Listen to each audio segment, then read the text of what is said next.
Now, despite objections from the White House, Israel is pushing the U.S. Congress to pass new sanctions on Iran. Israel's Economy and Trade Minister, Naftali Bennett, is currently in Washington, actively lobbying U.S. lawmakers to impose more sanctions on Iran. Bennett has already held a closed-door briefing with key senators.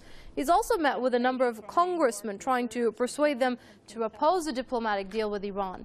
Sources say the Obama administration is furious at Bennett's lobbying efforts, which complicate Secretary of State John Kerry's recent bid to delay new anti-Iran sanctions. Obama's stepped in to deal with the new political problem. He's urged American lawmakers to hold off imposing any new sanctions on Iran. Good morning, everybody.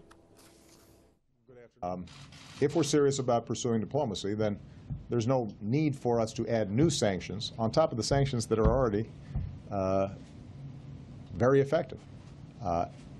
Let's test how willing they are to actually resolve this diplomatically and peacefully. Obama says he believes a temporary deal between Iran and the permanent UN Security Council members plus Germany could halt Tehran's nuclear capability by at least months. He added that the deal under discussion would only provide, quote, modest relief on the sanctions, but leave core restrictions in place. Well, we're now going to cross over to Berkeley, California. Joining us via Skype is Ralph Schoenman. He's the author of The Hidden History of Zionism. Many thanks for joining us here on Press TV, Mr. Schoenman. Now, this is yet another example of the Israeli influence on U.S. policy. What do you make of it?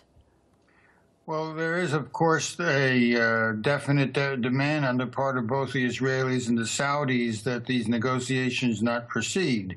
But it's important to understand that the very sanctions that are in place are a method of coercion based upon a lie, namely that Iran is actively pursuing a nuclear weapons capacity. Somewhat hypocritical for the United States to complain, and not to mention the Israelis, when they rely on the nuclear capacity and the dissemination of those weapons to any who they want to pressure and to intimidate and terrorize other peoples. But fundamentally, it should be understood that there's a strong element of what we call hard cop, soft cop in these congressional activities, because these are leaders of the Democratic Party and the Republican Party in both the House and the Senate. The House Foreign Affairs Committee leaders of both Democratic and Republican congresspeople were demanding new increase in sanctions, the same people who work very closely with Kerry and Obama. So there's a strong element of play acting involved in this as well. It's pressure on Iran, it's further demands upon Iran, and one has to be aware that even after a tentative agreement may be reached, if it should be reached, the escalation of new demands will immediately follow upon that, because the fundamental objective of U.S. imperialism is to undermine the sovereignty of Iran and other countries in the region and to establish hegemony of the United States and its subordinates, Israel and Saudi Arabia, and the imperial actors in the region to sustain exploitation and denial of sovereign rights to the peoples of that region. So, Mr. Schoenman, then you'd say it is safe to say that the American foreign policy is neither independent nor is it in the interest of the average American voter.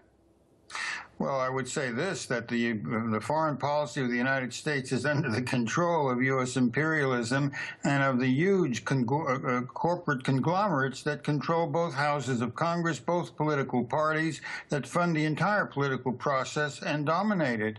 It's a military-industrial complex, as Dwight Eisenhower once said famously, a military-industrial complex that dictates policy not in the interests of the American people, not in the interests of peoples anywhere, but in the interest of exploitation and domination on the part of a handful of oligarchs who have hegemony and power in the United States, both economic and political. And so I say, yes, there are tactical divisions, but they are united in their strategic objectives of undermining the sovereign authority of any government in the region that can thwart their demand, their objective of dominating economic and national policies of every state in the region.